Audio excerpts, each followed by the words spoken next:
Әгәр дә нәрсәдер аңлашылмый икән, нәрсәдер ишетмәдегез, туктатыгыз, әйтегез, сорагыз, каушамагыз, оялмагыз.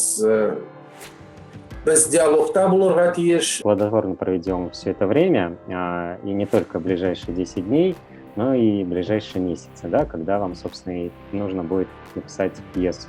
И я очень надеюсь, что это будут очень хорошие пьесы, так как татарский театр, и не только татарский театр, очень нуждается в них. Benim oyunca yazışı bu men yazı işi icad işi intuitsiyden, küngül haletinden tura.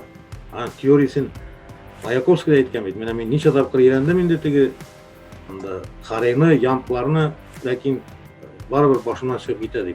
Lekin anga qaramasdan o'tib ul qoidalarini tutgan. Смотрите, что такое синопсис? Синопсис – это, как я вам пересказала Колобка, вот то же самое синопсис. Он не может быть больше, чем половина странички. Давайте договоримся, что вы пишете синопсис на половину страницы. Не на 2 страницы, не на 10, да? Половина страницы – основные события, которые происходят в вашей пьесе.